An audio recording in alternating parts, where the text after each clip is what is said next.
જે બનાસકાંઠા જિલ્લો હોય એની સાથેનો કેવો છે એ તમે આ બધા નજરી આંખે જુઓ છો। ચૂંટણી આવે એટલે આગેવાનોને બોલાવીને નોકરીઓ માટે વાયદા આપવામાં આવે। ગામમાં ડેરી હોય તો એ બીજી ડેરીઓ ખોલવા માટેના વાયદા આપવામાં આવે। કોઈનું છોકરું બહાર નોકરી કરતું હોય તો બદલી કરીને લાવવા માટેના વાયદા આપવામાં આવે। જ્યાં સુધી ચૂંટણી ના પતે ત્યાં સુધી બધે લંકે હોનું બતાવવામાં આવે અને જેવો 5 તારીખે વોટિંગ પતી જાય અને ફોન ઉપાડવાનું બંધ થઈ જાય એટલે બોલા વધે જામીન ત્યાં હોય ગોત્યા ના મળે અને ઘરધણી તો કદીએ ના મળે। કોઈનું દવાખાનાનું કામમાં હોય પ્રજાનો પ્રતિનિધિ હોય એટલે કરાવવું પડે, કરે ને એની જવાબદારીમાં આવે અને એ દવાખાના વાળાના ઘરે જઈ અને એમની આજુબાજુ ફરવા વાળા વિડીયો બનાવે અને એવું કહેવડાવે કે અમારા આ સાહેબે અમને દીવતા રાખ્યા, અમારે ઘરે દવાખાનું કરાયું। કે તમે માનવતાનો ધર્મ નિભાવ્યો હોય, તમે માનવતાનો કોઈ સત્તા ઉપર ના હોય તો પણ કામ કરે છે ને તમે તો પ્રજાના પ્રતિનિધિ તરીકે સરકારમાં બેહાડ્યા અને કોઈને દવાખાનાનું કામ કરી આલ્યું હોય ને તો એના માટે કરીને ઘરે ઘરે ફરીને તમારા લોકોને વિડીયો બનાવવા માટે ના મેલાય। આ તો એક પ્રજાનું અપમાન કર્યું ગણાય।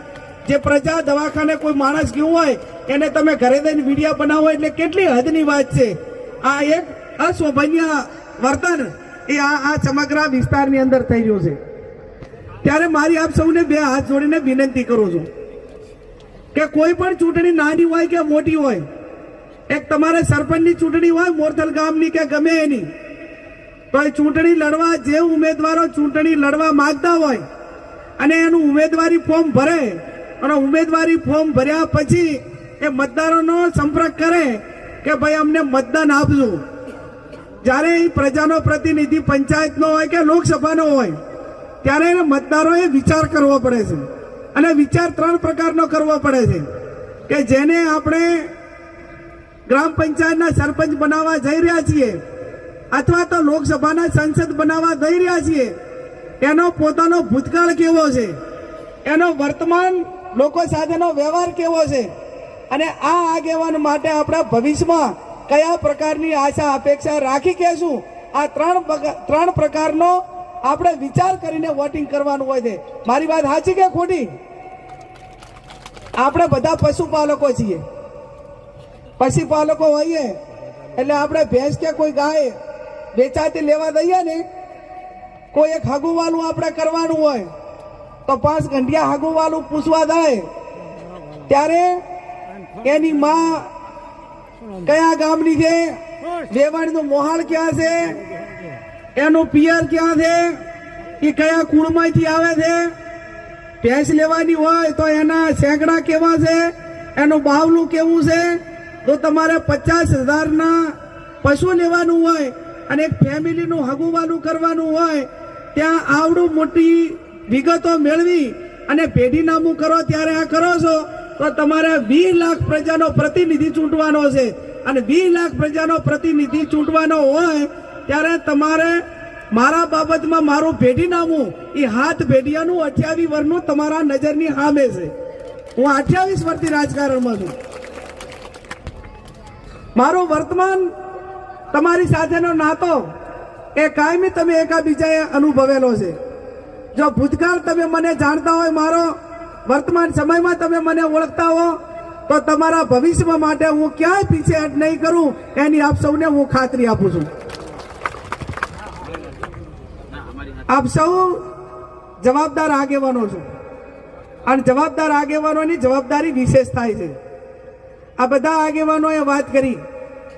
આ વિસ્તારમાં મારો 20 વર્ષથી દરેક ગામની અંદર સમૂહ લગ્નની વાત હોય, વ્યસન મુક્તિની વાત હોય, સમાજના શિક્ષણ માટેની વાત હોય, ક્યાંક કોઈ એકાબીજા સમાજ વચ્ચે કાંઈ નાના મોટી ઘટના બની હોય અને એ ઘટનાનું સમાધાનકારી વલણ કરવાનું હોય તો આ તમામ વિસ્તારની અંદર 15 થી 20 વર્ષથી મારો ગામે ગામ સંપર્ક અને નાતો છે।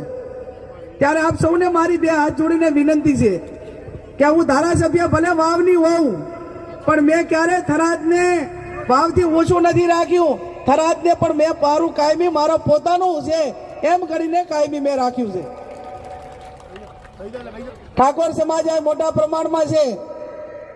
એમને મારી બે હાથ જોડીને વિનંતી છે કે આ ઠાકોર સમાજ માટે મેં ક્યાંક સમૂહ લગ્ન માટે કામ કર્યું હોય, મેં ક્યાંક વ્યસન મુક્તિ માટે કામ કર્યું હોય, મેં ક્યાંક આવનાર સમયમાં દીકરા દીકરીઓને ભણાવવા માટે સંસ્થા કઈ રીતે ઊભી થાય અને આ તમામ કામો માટે હું ગામડે ગામડે તમારા માટે 15 વર્ષ રખડી હોઉં અને રખડી હોઉં ત્યારે તમારી પાસે તો વોટ લેવા હું પહેલી વાર આવું છું. આ જિંદગીની અંદર મારો 28 વર્ષની અંદર પહેલી વખત હું તમારી પાસે વોટ લેવા માટે આવું છું.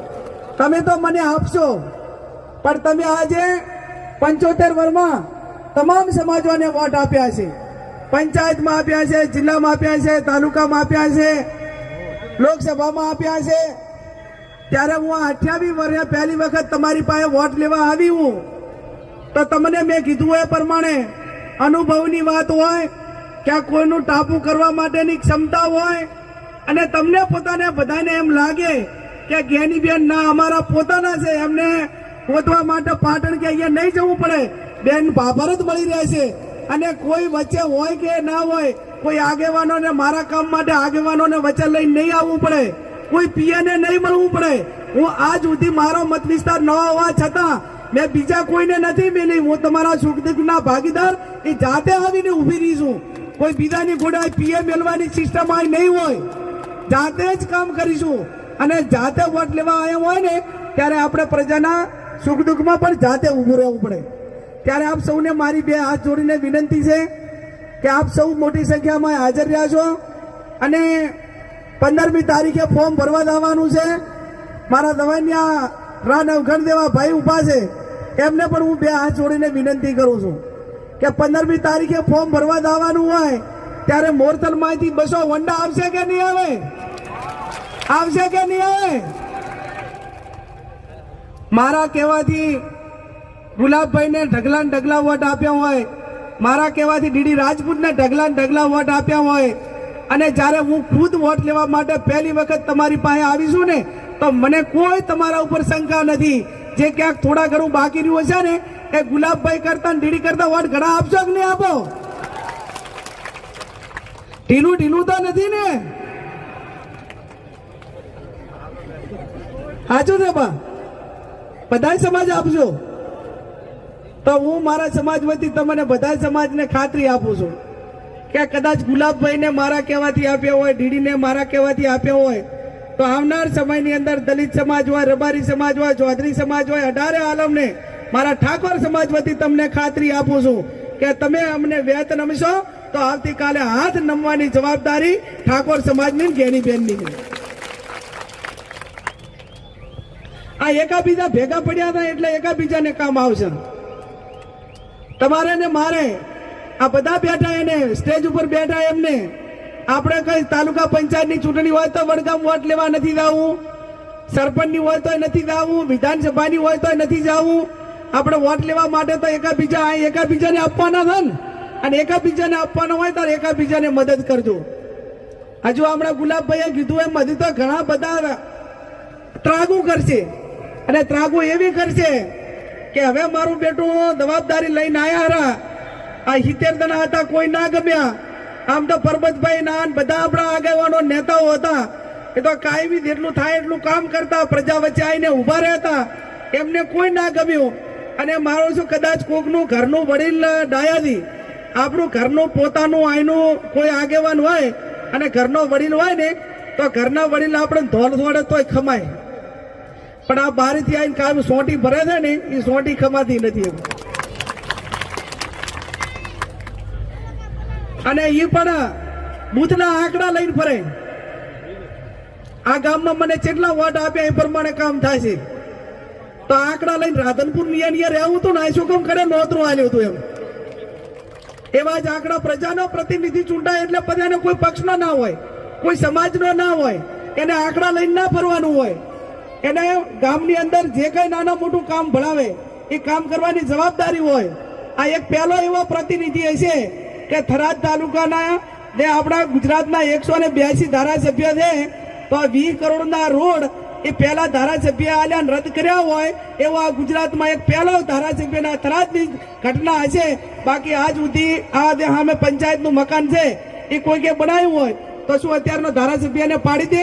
અત્યારે હવે કોઈ ધારાસભ્ય કામ નાના મોટા કરશે એટલે શું ભવિષ્યમાં બીજો કોઈ આવશે એને કોઈ રદ કરીને પાડી દે? આ એક નાનાપણું છે, એક આ ટોકો વિચાર છે. એમને ગુજરાત સરકારમાં બેઠા હોય કોઈ ધારાસભ્ય તો જે મંજૂર થયા એનાથી બીજા ઘણા કરાવે, પણ જેનું મંજૂર થયું એનું રદ કરાવરાય નહીં. અને જેના પણ રસ્તા રદ કરાયા છે ને એને આ જવાબ આપવા માટેનો સમય આવ્યો છે.